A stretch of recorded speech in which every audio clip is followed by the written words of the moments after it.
వసు, దియా చెప్పిన ఐడియా బాగానే ఉంది. హెచ్ఆర్ డిపార్ట్మెంట్లో జాయిన్ అయితే రిషిని రోజు చూసే బాధ్యత తగ్గుద్ది అనుకుంటుంది.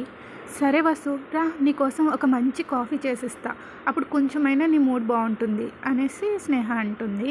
అప్పుడు వాళ్ళు ముగ్గురు కలిపి అక్కడి నుంచి వెళ్ళిపోతారు. కానీ వీళ్ళు ముగ్గురు మాట్లాడుకున్న విషయం ఏంజల్ పైనుంచి వింటుంది. ఒక ఈవిల్ స్మైల్ ఇస్తూ, సో మీవి ఫేక్ సర్టిఫికెట్సా? మీ పని చెప్తా, వస్తారా? నువ్వు నా డిపార్ట్మెంట్కి రావాలనుకుంటున్నావా? నా డిపార్ట్మెంట్కి కాదు కదా, ఈ ఆఫీస్ నుంచి, రిషి లైఫ్ నుండి పర్మనెంట్గా బయటకు గంటేస్తా. మిమ్మల్ని ముగ్గురిని చూస్తుంటే నాకు చాలా జాలేస్తుంది. రిషికి ఈ ప్రపంచంలోనే అన్నిటికన్నా నచ్చనిదంటూ ఏదైనా ఉందంటే అది అబద్ధం మాత్రమే. ఒక మర్డరర్నైనా క్షమిస్తాడేమో కానీ అబద్ధం చెప్పిన వాళ్ళని అస్సలు క్షమించడు. ఆ నెక్స్ట్ డే ముగ్గురు ఆఫీస్కి స్టార్ట్ అవుతారు. వసు, నీకు రిషి సార్తో ఏం మాట్లాడాలో ఏం అడగాలో తెలుసు కదా, అస్సలు నర్వస్ ఫీల్ అవ్వకు, స్ట్రాంగ్గా ఉండు, ఓకేనా అని దియా కొంచెం ధైర్యం చెప్తుంది. డోంట్ వరీ దియా, మీరిద్దరూ నా గురించి టెన్షన్ పెడకండి. ఈ టెన్షన్స్ అన్నిటికీ నేనే కారణం, నేనే ఇందులోకి దిగాను, సో నేనే దీన్ని సాల్వ్ చేసుకుంటాను, మీరేమీ నా గురించి అస్సలు వరీ అవ్వకండి అని వసు కొంచెం స్మైల్ ఇస్తుంది. వీళ్ళు ముగ్గురు ఆఫీస్కి వెళ్ళేసరికి చాలా స్ట్రేంజ్గా అనిపిస్తుంది. అందరూ కూడా వీళ్ళ వైపు లుక్స్ ఇస్తూ ఉంటారు. ఎలివేటర్లో కూడా అందరూ వీళ్ళ వైపే స్ట్రేంజ్గా చూస్తూ గుసగుసలాడుకుంటూ ఉంటారు. వాళ్ళ ముగ్గురు ఎవరి డిపార్ట్మెంట్కి వాళ్ళు వెళ్ళిపోయి వాళ్ళ ప్లేసెస్లో వాళ్ళు కూర్చుని వర్క్ స్టార్ట్ చేస్తారు. ఈలోపు స్నేహ వాళ్ళ కొలీగ్కి వచ్చి, స్నేహ, ఏంజల్ మ్యామ్ నిన్ను రిషి సార్ క్యాబిన్కి రమ్మన్నారు, త్వరగా వెళ్ళు అంటుంది. స్నేహ రిషి క్యాబిన్కి వెళ్తూ ఉండగా దారిలో దియా కూడా కనిపిస్తుంది. ఇద్దరిని ఒకేసారి ఎందుకు రమ్మన్నట్టు అని స్నేహ అంటుంది. ఓ గాడ్, ఇదైతే వసు ప్రాబ్లం గురించి కాకూడదు అనేసి దియా అంటుంది. రిషి క్యాబిన్ దగ్గరికి వెళ్ళేసరికి బయట డోర్ దగ్గర శిరీష్ నిల్చుని ఉంటాడు. చాలా సీరియస్గా పెట్టేసుకుని విసుగ్గా ఉంటాడు ఎక్స్ప్రెషను. అస్సలు ఆ స్నేహ వైపు కూడా చూడడు. వాళ్ళిద్దరూ పర్మిషన్ అడిగి లోపలికి వెళ్తారు. రిషి తన చైర్ వెనక నిల్చుని రెండు చేతులు కట్టుకున్నట్టు పెట్టి చైర్ హెడ్ బోర్డు దాని మీద పెట్టుకుని నిల్చుంటాడు వంగుని కొంచెము. మను ఏమో కోచ్ మీద కూర్చుని ఏదో ఫైల్ని సీరియస్గా చూస్తాడు. ఏంజల్ రిషి టేబుల్ ఆపోజిట్లో ఉన్న చైర్లో కూర్చుంటుంది. వసు ఒక సైడ్కి తల దించేసుకుని అలా నిల్చుని ఉంటుంది, పైకి అసలు చూడదు. సో మిమ్మల్ని ఇక్కడికి ఎందుకు పిలిచామో తెలుసా? నో మేడం, తెలీదు అని స్నేహ అంటుంది. ఏంజల్ తన చేతిలో ఉన్న ఫైల్ని స్నేహ చేతిలోకి గిరిగేస్తుంది. ఈ చెత్త ఏంటో ఎక్స్ప్లెయిన్ చేస్తారా? దానికోసమే పిలుస్తా.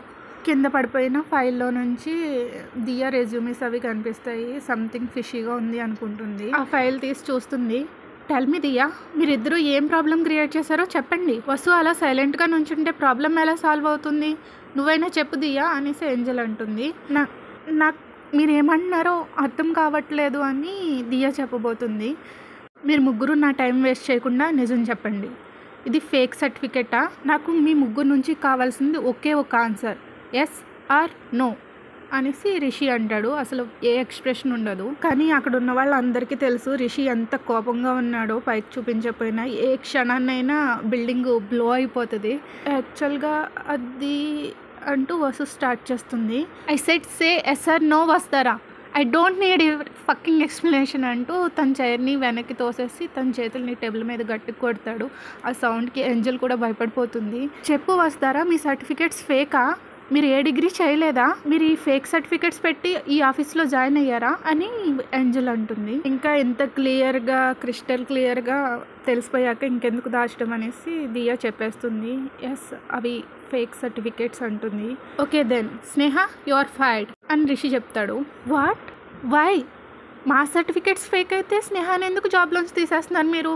తనకేం తెలియదు, తను చాలా ఇన్నోసెంట్ అని వసు అంటుంది.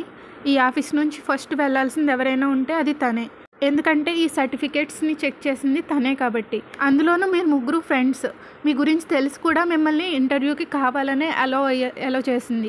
ఈ సర్టిఫికేట్స్ ఇదంతా కూడా ఇంటెన్షనల్గా చేసి మీకు జాబ్ వచ్చేలా చేసింది కాబట్టి ఇదంతా జరగడానికి కారణం స్నేహయే అని ఏంజల్ అంటుంది. ఇంకా ఏం చూస్తున్నావు స్నేహ, వెళ్ళు. ఈ 1 ఇయర్లోని నీ వర్కింగ్ పెర్ఫార్మెన్స్ చూసి కేవలం నీ జాబ్ తీసేసి ఊరుకుంటున్నాం, లేదంటే పోలీస్ కంప్లైంట్ ఇచ్చేవాళ్ళం అంటూ ఏంజల్ పైకి సీరియస్ ఫేస్ పెట్టుకుంటుంది కానీ లోపల నవ్వుకుంటూ ఉంటుంది. స్నేహ సైలెంట్గా ఫేస్ దించేసుకుని అక్కడ నుంచి బయటకు వెళ్ళిపోతుంది. ఇంకా మిగిలింది వసు దియాలే. వాళ్ళ బాసులు మరి ఏం డెసిషన్ తీసుకుంటారో రిషి మనులు. ఇప్పుడు వీళ్ళిద్దరిని ఏం చేద్దాం? ఈ ఫేక్ సర్టిఫికెట్స్తో వీళ్ళు మన ఆఫీస్లోకి ఎంటర్ అయ్యి మన పరువు ఆఫీస్ పరువు తీశారు. వీళ్ళు ఇంత పెద్ద అబద్ధం చెప్పి మన ఆఫీస్లోకి ఎంటర్ అయ్యారు. వీళ్ళని ఏం చేద్దామని రిషి అడుగుతాడు. రిషి, దియా నా దగ్గర వర్క్ చేస్తుంది కాబట్టి నేను తన విషయం చూసుకుంటాను, దీని గురించి నా అంతటి నేనే షార్ట్అవుట్ చేసుకుంటా అంటాడు. Okay Manu, you can go ahead. Diya, come with me అని కొంచెం రూడ్ వాయిస్తో అంటాడు మను. దియా సైలెంట్గా మనుని ఫాలో అయిపోయి బయటకు వెళ్ళిపోతుంది. ఇప్పుడు రిషి క్యాబిన్లో వాళ్ళు ముగ్గురే ఉంటారు, రిషి, ఏంజెల్, వసూలు. వస్తారా? ఇప్పుడు నేనేం చేయాలో చెప్పు. నువ్వు చాలా పెద్ద తప్పు చేసావు, దీనికి పనిష్మెంట్ ఏమి ఇవ్వను అని అడుగుతాడు రిషి. ఏం మాట్లాడుతున్నావు రిషి? తను చేసిన తప్పుకి తన్ని ఆఫీస్ నుంచి గెంటేయాలి, తను చేసిన లాస్కి మన కంపెనీకి ఖచ్చితంగా పే చేయాలి. ఫోన్లే కదా అనేసి జాలిపడి పోలీసులకి కంప్లైంట్ చేయకుండా ఉన్నాము, అది చాలు. ఇక తన్ని జాబ్ నుంచి తీసేసి ఇంటికి పంపించేయడమే మిగిలింది అని ఏంజెల్ అంటుంది.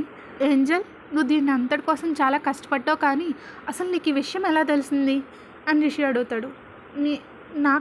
నాకెవరో కంప్లైంట్ ఇచ్చారు, డిపార్ట్మెంట్ హెడ్ అయ్యి ఉండి వాటిని వదిలేలేను కదా, అందుకే చెక్ చేశా.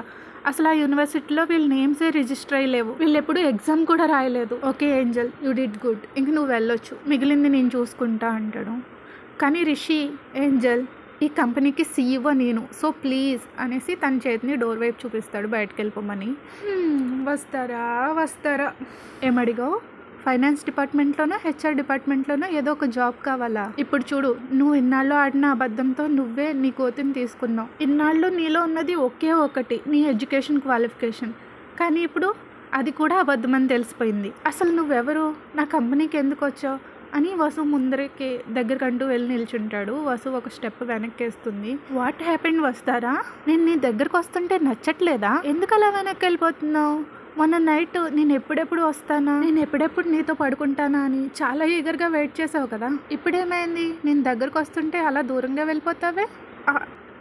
సర్టిఫికెట్స్ కోసం రియలీ సారీ, కానీ నేను మీ పడుకున్నందుకు మాట రాదు వసుకి, అందుకు నేనేం అడిగినా చేస్తానన్నారు కదా, దానికోసం నా కార్డు ఇచ్చాను కదా నీకు, నాకు ఈ కార్డు వద్దు, నాకు జాబ్ కావాలి అనేసి కార్డు ముందరికి షాప్ని తీసుకోమని. రిషి కొంచెం వెనక్కి జరుగుతాడు. సార్ ప్లీజ్ సార్, నా సర్టిఫికెట్స్ ఫేకే, ఒప్పుకుంటాను, కానీ నాకు ఈ జాబ్ చాలా అవసరం. మీరు నాకు ఆ జాబ్ ఇస్తే ఇక ముందు ఇలాంటివి రిపీట్ అవ్వకుండా ఏ తప్పు చేయను. నాకు ఇచ్చిన వర్క్ కూడా చాలా కష్టపడి హార్డ్ వర్క్ చేస్తాను సార్. నో వస్తారా, నాకు అసిస్టెంట్గానే కంటిన్యూ అవుతావా లేదా జాబ్ మానేసి మనీ ఇస్తావా? నువ్వు ఇవ్వలేవు నాకు తెలుసు. సో నువ్వు నా దగ్గర అసిస్టెంట్గా వర్క్ చేయలేను అనుకుంటే నా లాయర్ వచ్చి నీతో మాట్లాడతాడు, కోర్టే డిసైడ్ చేస్తుంది. Choice is yours. యాక్చువల్గా నేను నీకు హెల్ప్ చేస్తున్నా వస్తారా, నేను ఇంతకు మించి చేయలేను. నీకు హెచ్ఆర్ డిపార్ట్మెంట్లో జాబ్ ఇస్తే నీకు తెలుసు కదా, ఒక్క రోజు కూడా వాళ్ళతో నువ్వు అక్కడ సర్వైవ్ అవ్వలేవు. ఈ టైంకి ఆఫీస్ అంతా నీ ఫేక్ సర్టిఫికెట్స్ గురించి తెలిసిపోయే ఉంటుంది. వాళ్ళు నిన్ను వర్క్ చేయనిస్తారనుకుంటున్నావా? అందులోనూ ఆ డిపార్ట్మెంట్ హెడ్ ఎవరో తెలుసు కదా, ఏంజెల్, తనైతే అస్సలు వదలదు. ఇంకా చెప్పాలంటే నీ ఫేక్ సర్టిఫికెట్స్తో నీకు ఈ అసిస్టెంట్ జాబే కరెక్ట్. ఏముంది, ఏం చేస్తావు? నాకు కాఫీ ఇవ్వడం, స్నాక్స్ ఇవ్వడం, ఇంతేగా నువ్వు చేసేది. అది 10th క్లాస్ స్టూడెంట్ అయినా చేస్తాడు. ఆ జాబ్ కోసం సర్టిఫికెట్స్తో పని ఏముంది చెప్పు. సో నువ్వే డిసైడ్ అవ్వు అని రిషి అంటాడు. యు ఆర్ రైట్ సార్, ఈ జాబ్ ఎవరైనా చేయగలరు. మార్నింగ్ వచ్చిన దగ్గర నుంచి ఈవినింగ్ వరకు ఈ బిల్డింగ్ అంతా ఎన్నిసార్లు పరిగెట్టాలి, కాఫీకి ఒకసారి, స్నాక్స్కి ఒకసారి, జిరాక్స్కి ఒకసారి, ఇలా ప్రతిసారి అన్నిటికీ పైకి కిందకి పరిగెడుతూనే ఉండాలి. ఈ ఫేక్ సర్టిఫికెట్స్తో నేను దానికి తప్ప ఇంక దేనికి పని చేయను, నేను మీ అసిస్టెంట్ లాగానే కంటిన్యూ చేస్తాను అని ఒప్పుకుంటుంది, తనకి ఇష్టం లేకపోయినా. గుడ్ అంటూ వసు దగ్గరకు వస్తూ వసు చెవి దగ్గర ఇలా చెప్తాడు, ఇకపై ఎప్పుడు నువ్వు నా దగ్గర స్మార్ట్గా యాక్ట్ చేయడానికి ట్రై చేయకు, నేను పీసెస్ కింద క్రష్ చేసేస్తా. అండ్ అసిస్టెంట్ వాసుదారా, ఇంకా నీ టేబుల్ దగ్గరికి వెళ్ళి కూర్చో. మను క్యాబిన్లో దియా మను అలా సైలెంట్గా ఉండిపోతారు. అప్పటికే 1 hour అయిపోతుంది. దియా ఏం మాట్లాడదు, తల దించుకుని అలాగే ఉంటుంది. నాకు నిజంగా దియా సర్టిఫికెట్స్ ఫేక్ అంటే చాలా షాకింగ్గా అనిపించింది. తను పని చేయడానికి రీజన్ ఏమై ఉంటుంది?